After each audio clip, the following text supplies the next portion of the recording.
अगर आप भी चाहते हैं कि आरसीएम म्यूजिक के वीडियो सबसे पहले आप तक पहुंचे, तो लाल बटन को दबा के चैनल को सब्सक्राइब जरूर करें और साथ में बेल आइकन को दबाना ना भूलें।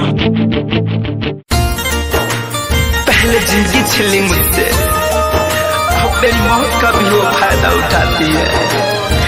मेरी खबर पे फूल चढ़ाने के बहाने वो किसी और से मिल जाती है।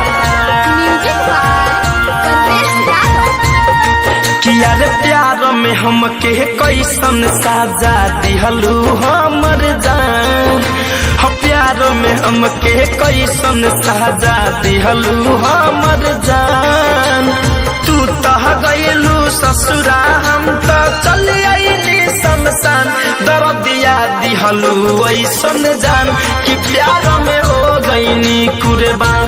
दर्दिया दिहलू ऐसन जान कि प्यार में हो गईनी कुर्बान।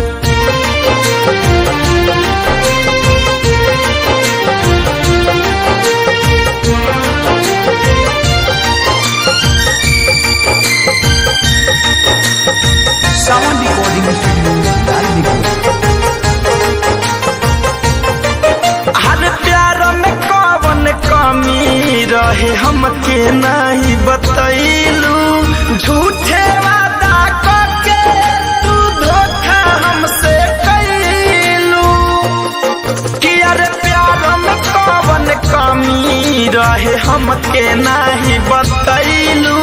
झूठे वादा करके तू धोखा हमसे कैलू। मरला पर भी याद आवता मीठे तोहर मुस्कान। दर्दिया दिहलू ऐसन जान कि प्यार में हो गईनी कुर्बान। दर्दिया दिहलू ऐसन जान कि प्यार में हो गईनी कुर्बान।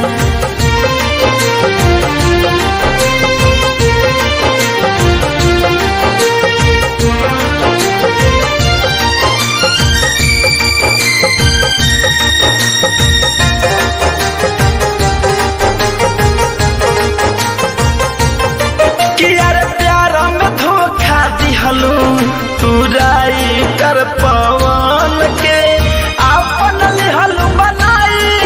धनंजय धरे काल के हर प्यार में धोखा दिहलू।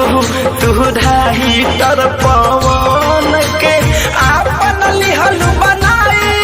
धनंजय धरे काल के किया रे प्यार में हमारा दिलवा तुरलू शीशा के सामान।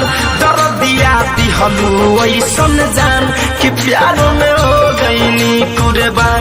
दर्दिया दिहलू ऐसन जान।